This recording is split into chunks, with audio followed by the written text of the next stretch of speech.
नमस्कार. How to send money using smartphone service. केईबी हाना बैंकको smartphone banking सर्भिसबाट कसरी पैसा पठाउन सकिन्छ. केईबी हाना बैंकको खाता खोलिसकेपछि स्मार्टफोन बैंकिङ लगायत अरू सुविधा पनि प्राप्त हुन्छ. यो सुविधा लिनको लागि अतिरिक्त शुल्क लाग्दैन. स्मार्टफोन बैंकिङबाट हामीले बिहान 9 बजेबाट राति 11 बजेसम्म बिदाका दिनहरुमा समेत आफूले चाहेको नेपालको क वा ख वर्गको बैंक खातामा विप्रेषण गर्न सकिन्छ. यो सुविधा लिन हामीले आफ्नो मोबाइलको प्ले स्टोरबाट नम्बरमा 1Q बैंक र ग्लोबल 1Q बैंक डाउनलोड गर्नुपर्छ. 1Q बैंकबाट सर्टिफिकेट पासवर्ड इस्यु गर्नुपर्दछ भने ग्लोबल 1Q बैंकबाट पैसा पठाउन सकिन्छ. सर्टिफिकेट जुन मोबाइलमा इस्यु गरिन्छ त्यही मोबाइलबाट मात्र रेमिट गर्न सकिन्छ. यदि हामीले फोन सेट चेन्ज गर्यौं भने पुनः नयाँ सेटमा सेटअप गरेपछि रकम विप्रेषण गर्न सकिन्छ. अन्यथा आइडी र पासवर्डबाट लगइन गरेर मात्र आफ्नो खाताको जानकारी लिन सकिन्छ. त्यसैले पनि यो सुविधा सुरक्षित रूपमा ढुक्क भएर प्रयोग गर्न सकिन्छ. यो सुविधा लिँदा ख्याल गर्नुपर्ने कुराहरू: एटीएम को पिन 4 अङ्कको हुन्छ. यो पिन हुलाकबाट बैंक बुक आउँदा बैंकले नेपाली वा अंग्रेजीमा लेखेर पठाउँछ. यो पिन 3 पटकसम्म र इन्टरनेट बैंकिङको सेक्युरिटी कार्ड को नम्बर 5 पटकसम्म गलत टाइप भएमा ब्लक हुन्छ. आइडी स्मल लेटरमा टाइप गर्नुपर्दछ. पासवर्ड 6 अङ्कको हुन्छ. आइडी वा पासवर्ड 3 पटकसम्म गलत टाइप भएमा वा सिस्टमले एक्सेप्ट नगरेमा ब्लक हुन्छ. Bank send ID like this.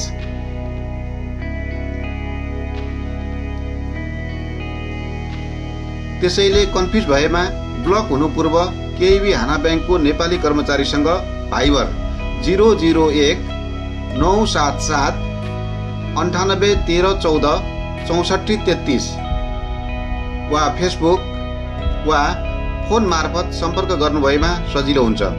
यो सुविधाबाट हाना वन अकाउन्ट मार्फत पैसा पठाउँदा 1 लाखदेखि 1 करोड वनसम्म एक्सचेन्ज रेटमा 30% डिस्काउन्ट र ओभरसिज रेमिटेन्सबाट $31 देखि $10,000 सम्म एक पटकमा पठाउन सकिन्छ.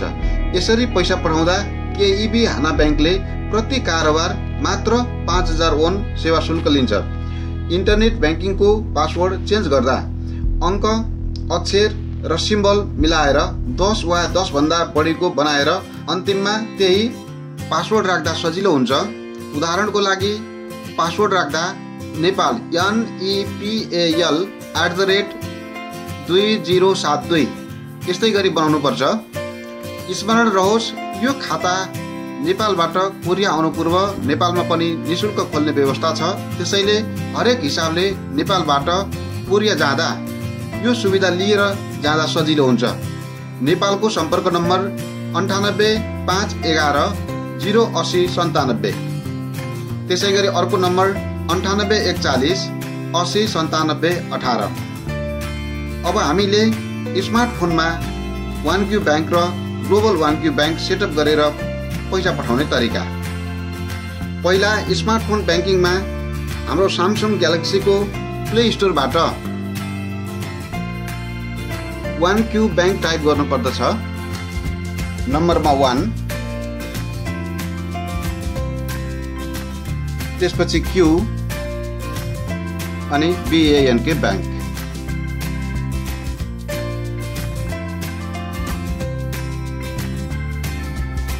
यसरी 1Q बैंक देखियो. अब 1Q बैंकलाई सेलेक्ट गर्ने, यसलाई इन्स्टल गरेर ओपन गर्ने.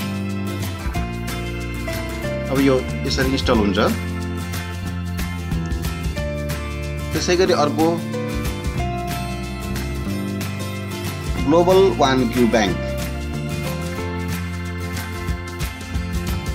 GLOBAL global.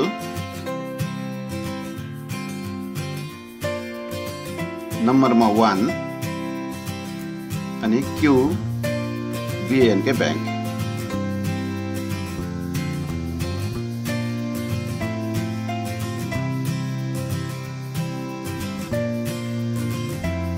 Global 1Q bank. यो दुईटा हामीले इन्स्टल गर्ने. इन्स्टल गरिसकेपछि यसरी इन्स्टल हुन्छ। अब सेटअप गर्दा हामीले OneQ बैंकमा सेटअप गरिन्छ भने OneQ बैंकमा सेटअप गरिसकेपछि ग्लोबल OneQ बैंकबाट पैसा पठाइन्छ। OneQ बैंक सेलेक्ट गर्ने,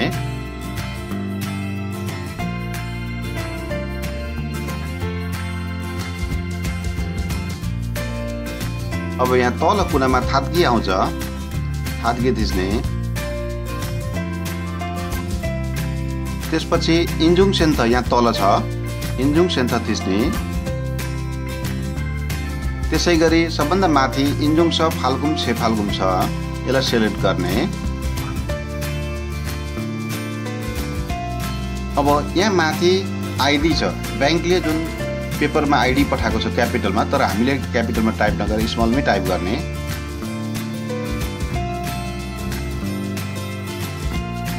तपाईहरुलाई आफ्नो आफ्नो तरिकाले ब्याङ्कले पठाएको छ, जुन तपाईहरुले भर्नुहुन्छ त्यही पठाएको हुन्छ।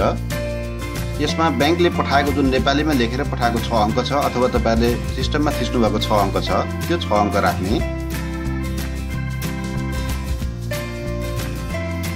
लॉगिन गर्ने, त्यसपछि लगइन गर्ने।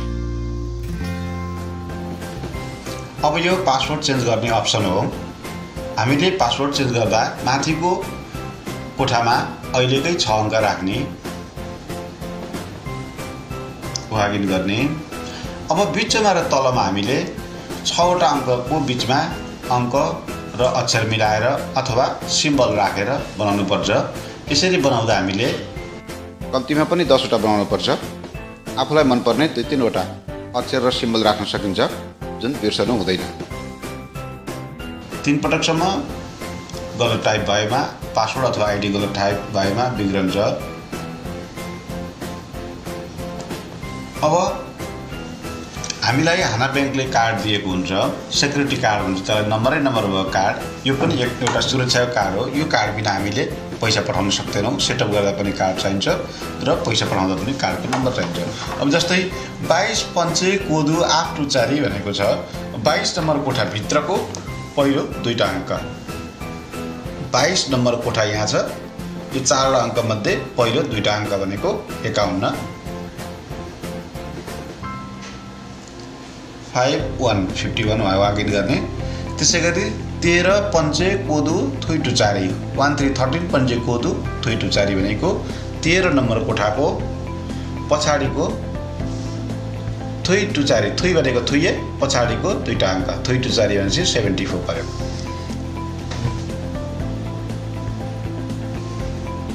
अब फिमेल बनाऊ फ्याङ्गेङ पासवर्ड चेन्ज गर्ने अप्सन हो। हामीले चेन्ज गर्दा गरेको पासवर्ड चाहिँ याद गर्नुपर्छ, लॉगिन गर्ने।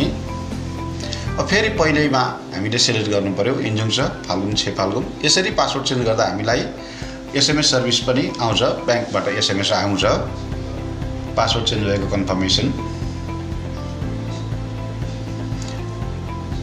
OneQ बैंक लॉगिन गर्ने।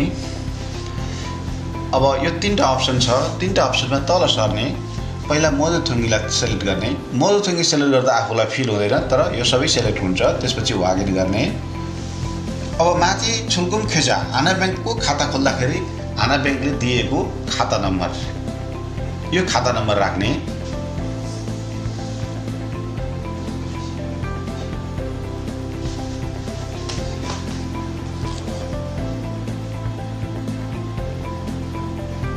यसरी खाता नम्बर राखिसकेपछि हामीले खाता खोल्दा राखेको एटिएम को पिन नम्बर, यो पिन नम्बर 3 पटकसम्म सिस्टमले एक्सेप्ट गरेन, गल्ती भयो भने ब्लक हुन्छ, त्यसैले ख्याल गर्नुपर्छ।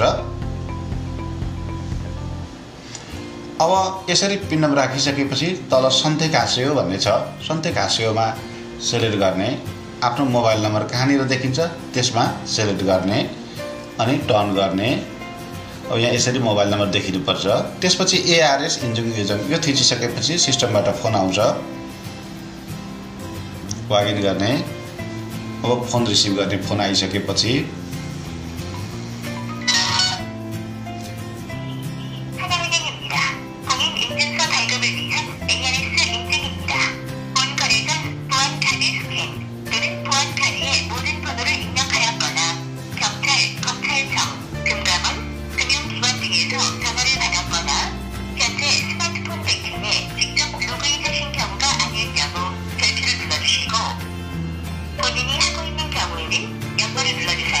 0 थिच्ने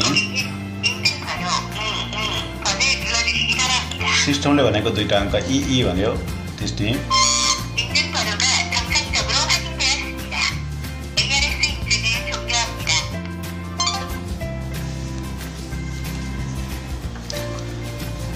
अब फेरि तल सर्ने अब यहाँ 137 छ इलेक्ट बनो थुइएछ 137 भन्यो पञ्चे छारी अब यो 137 भनेको हाम्रो कार्डमा यसको थुइएछ भनेको अन्तिमबाट काउन्ट गर्ने पछाडिबाट 1 भनेको अन्तिमको 6 पर्यो अङ्क यसरी यहाँ 6 टाइप गर्ने 6 टाइप गर्ने त्यसैगरी 3 भनेको अन्तिमबाट तेस्रो अङ्क 1 2 3 गर्दा 4 पर्छ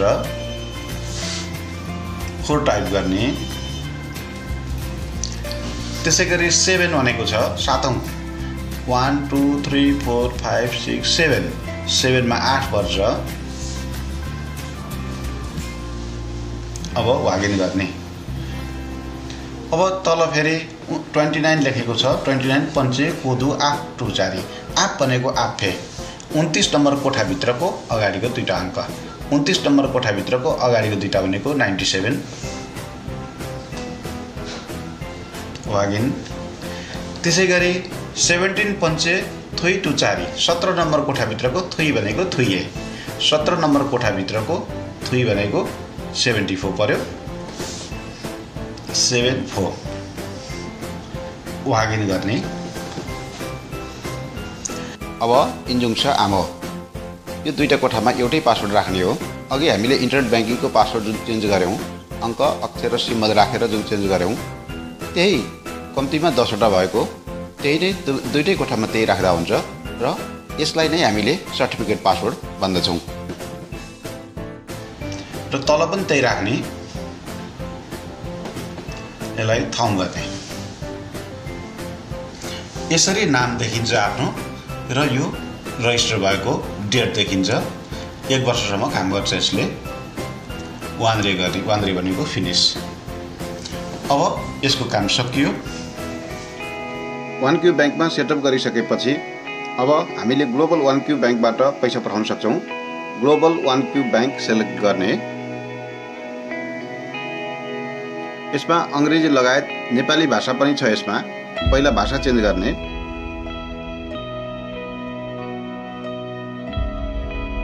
इङ्ग्लिस सेलेक्ट गर्ने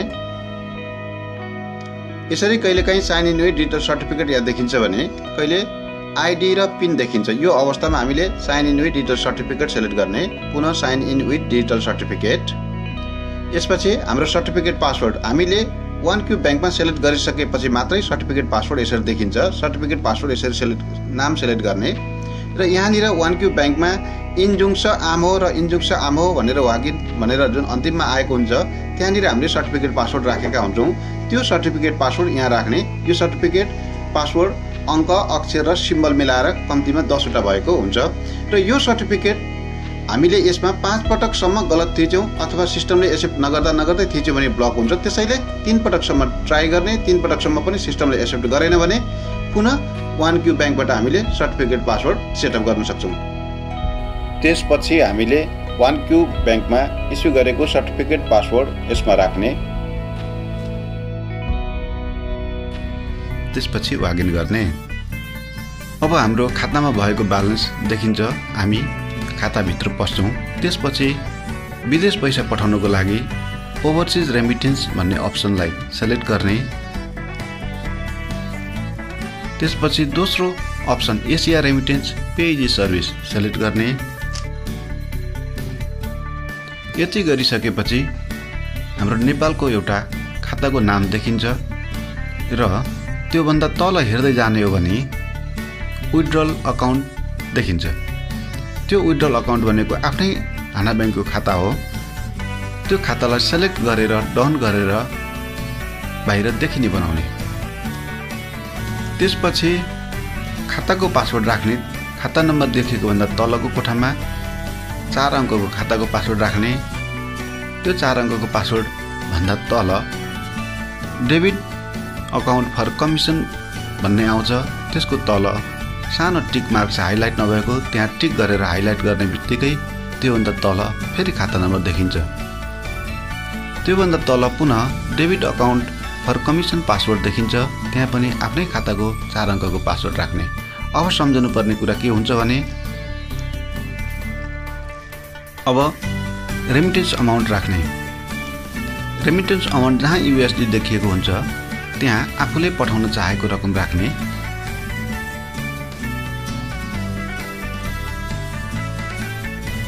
यसमा राखेको पैसा डलरमा हुन्छ। अब त्यसपछि ब्याङ्कमा भरेको खाताको डिटेल पनि देखिन्छ, जुन नेपालको डिटेल हुन्छ। यदि हामीले यहाँ देखिएको खाता बाहेक अरूमा पठाउनु पर्दाखेरि यहाँ देखिएको जे छ नामको ठाउँमा नाम राख्ने, खाता नम्बरको ठाउँमा खाता नम्बर राख्ने, ठेगानाको ठाउँमा ठेगाना राख्ने र ब्याङ्क कोडको ठाउँमा ब्याङ्क कोड राखेर अर्को खातामा पनि पठाउन सकिन्छ। अथवा यसैमा पठाउनु पर्दाखेरि तल गएर नेक्स्ट गर्न सकिन्छ।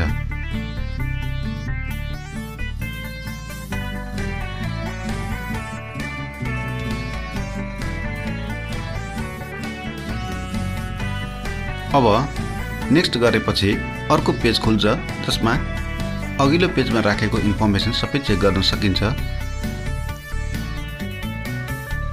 अघिल्लो पेजमा राखिएको $5000 र त्यो बराबरको कोरियन वुन देख्न सकिन्छ र यसमा एक्सचेन्ज रेट पनि देखिन्छ। त्यसै गरी हामीले पठाउँदा लाग्ने सर्भिस चार्ज $5000 पनि यहाँ देखिन्छ। यो सबै इन्फर्मेसन ठिक हेरिसकेपछि हामीले हाना ब्याङ्कले दिएको सेक्युरिटी कार्डको नम्बर पुनः राख्नुपर्ने हुन्छ। यसमा हाना safety card password to integrate before 15 number कोठाको अगाडिको 2वटा अङ्क राख्नुपर्ने हुन्छ। त्यसै गरी अर्को ठाउँमा टु इन्ट्रिगेट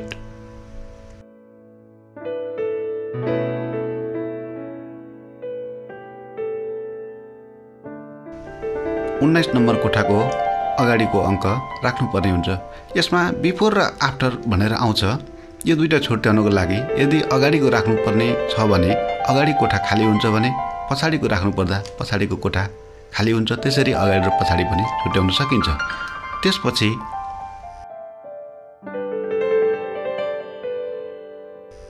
नेक्स्ट बटन थिच्ने र नेक्स्ट बटन थिचिसकेपछि पुनः सर्टिफिकेट पासवर्ड आउँछ। जसरी हामी सुरुमा इन्टर गर्दा सर्टिफिकेट पासवर्ड मागेको थियो त्यही सर्टिफिकेट पासवर्ड पुनः राखिन्छ। अब त्यो सर्टिफिकेट पासवर्ड राखिसकेपछि हामीले लगिन गर्नुपर्दछ।